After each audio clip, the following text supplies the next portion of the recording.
Arkansas Democrat Gazette, the Arkansas Times, and Little Rock Public Radio. Hello again, everyone, and thanks very much for being with us. So much is happening in so many aspects of the economy, state and national, and happening so fast that getting even the snapshot can't be blurred. But in this edition, we'll give it our best. In a moment, a close-up of the Arkansas economy midway in the third quarter. But first, among other matters, economics on the national scale, we are joined by Representative French Hill of Arkansas' 2nd Congressional District. As always, Congressman, a pleasure to have you. Thanks, Steve. Good to be with you. You had a personal legislative victory in the last several days. I guess we could say, one down and 3 to go in your crypto package. Well, it was since we visited last time, it has been a good few weeks for creating the first ever federal digital assets framework. We passed the Senate bill called the Genius Bill that creates a U.S. dollar-backed payment stablecoin. And the way to think about this is we have credit, we have debit, we have checking, we have cash. If you use a payment on a blockchain operating system, it can now be done in this U.S. dollar-backed stablecoin, signed into law by President Trump about 3 weeks ago. And at the same time, we also passed in the House a bill I wrote called the Clarity Act. We got 78 Democrats on it. It was over 290 members voted for this bill, which decides for digital assets what's a commodity, what's a security, how do brokers interact, how do banks deal with something that's a digital representation on a blockchain. So in Web3, the future of the use of the web, these are critical building blocks that we needed to get passed. I'm glad we've gotten one signed into law, and I hope this fall we can do the other one. Brave new commercial world, in a sense. Should we be afraid of it? Well, I think you're going to end up with here's the way I like to describe it. In the first early days of personal computing, you had a DOS operating system versus a Macintosh operating system. Then with our smartphones, we had things like the smart Apple phone that uses the iOS operating system versus an Android phone that uses Google's Android operating system.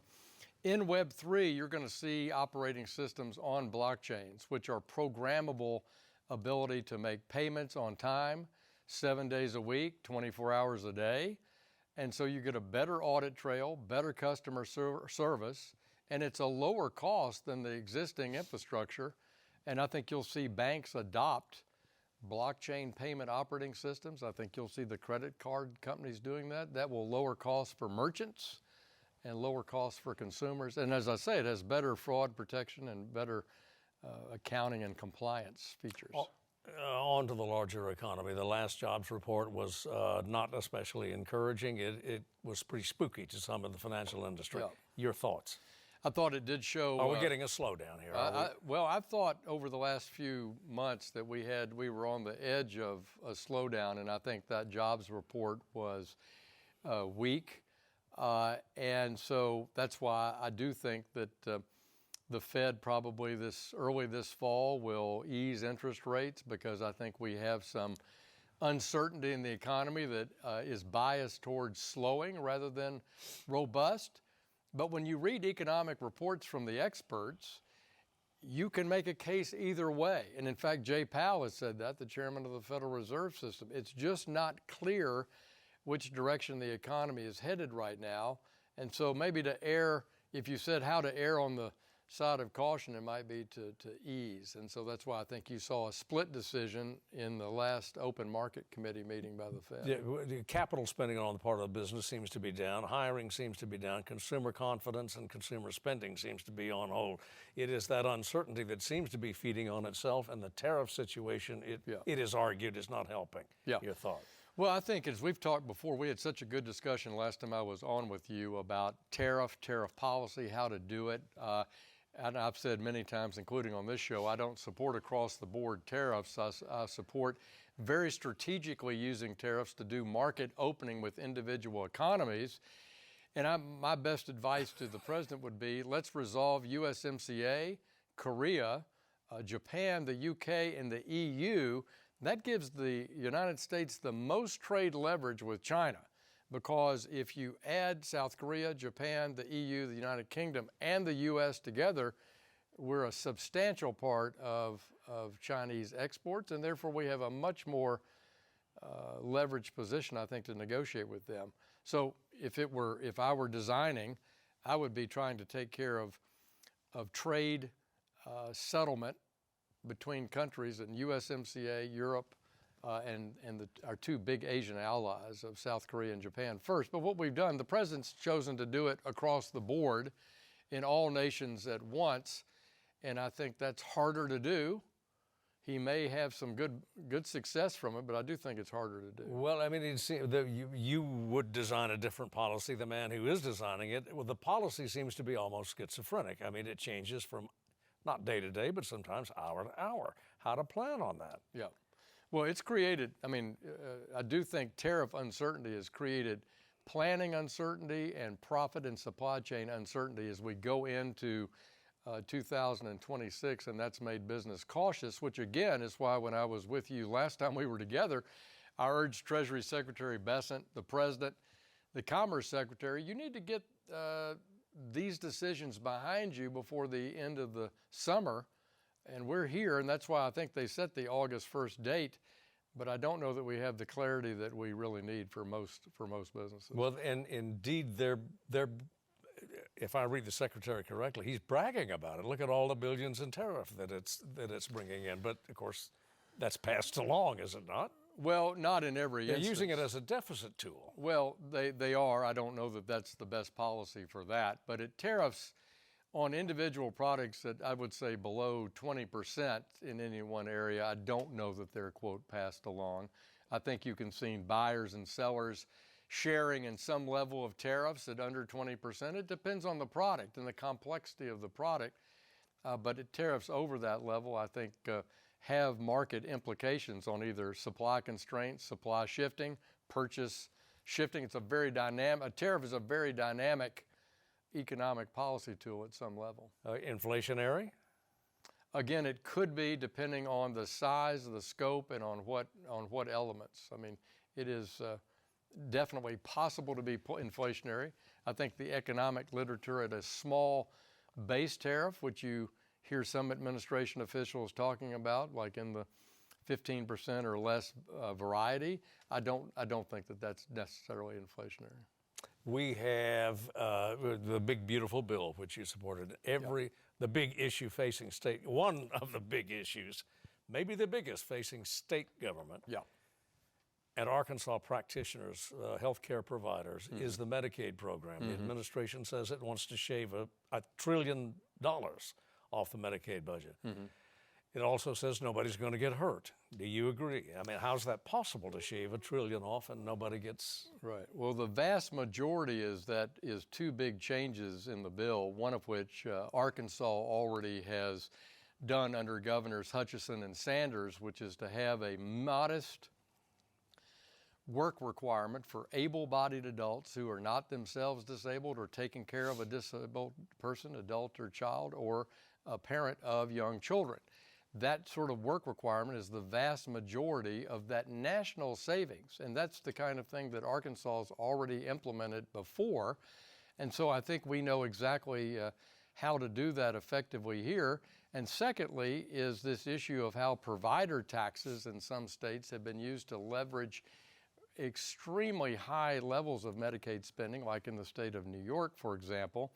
But Arkansas has not impacted that back because our provider tax is lower than the threshold in the budget reconciliation bill. And just this week, the Department of Human Services here say they don't see any measurable impact from the big, beautiful bill in a negative way towards rural hospitals or because of what I've said, that our work requirement plan here is very similar, if not exactly like that proposed in the bill. What you have is states that have never tried it, and this would require states to do it. The prototype, if it will, for a work requirement bill, I believe, is in Georgia, which has got decidedly mixed reviews, as a matter of fact, negative reviews as to its effectiveness. What's going to be different about this one? Well, we've seen work requirements here before the federal courts and the Biden administration blocked it. Yeah, but we've seen how that affects the marketplace here. And for those states that do have a high provider tax that the bill is asking them to cut back, the Congress put in a $50 billion rural health care fund to benefit Medicaid services at rural hospitals. And in fact, again, Arkansas's Department of Human Services says they're likely to have $500 million potentially contributed to the state coffers from that fund. I'd be remiss if I didn't bring this up, Congressman, given the venue, given the audience. It's a question that's institutionally as self-serving as it is obvious, and that's the cuts in the big, beautiful bill that effectively ended the Corporation for Public Broadcasting. You have any reservations about that? Well, first of all, that was in the budget rescission package. Or the rescission package. And those puts it back on annual appropriations. That's what that vote does. It withdrew unexpended money for the Corporation of Public Broadcasting and puts it back on an annual appropriation instead of a 2-year appropriation that it had. And that's what we're being told by the committee. And so, as you know, for people who enjoy, like I do, public broadcasting and National Public Radio at our states, that contributes about 25 cents or 30 cents or so to the budget here. But I want to be clear that that rescission was of unobligated spending, and therefore I expect PBS and to continue to receive some level of federal support in the out years. Well, we are also told there are going to be additional rescission bills by the administration.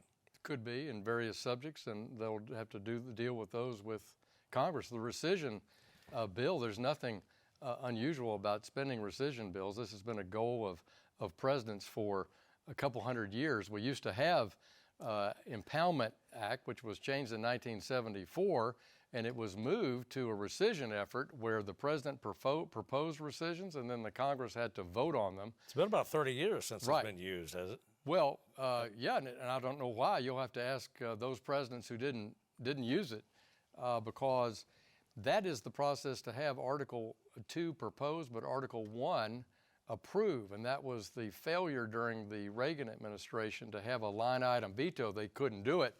And so this was something that's been accepted by the federal courts that if the executive branch wants to reduce spending in a particular category, they have to submit that to Congress for up or down approval. We could keep going, but one final question. Yeah. You're going to run out, well, the federal government's going to run out of money in about 6 weeks, I think. September Maybe 30th, a little, yeah. right.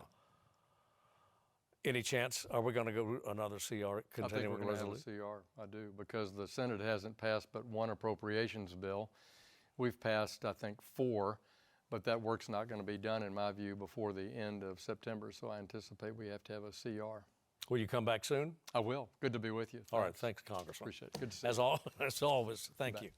And as always, we thank you for watching. And, well, actually, we'll be back with a little bit more in just a moment.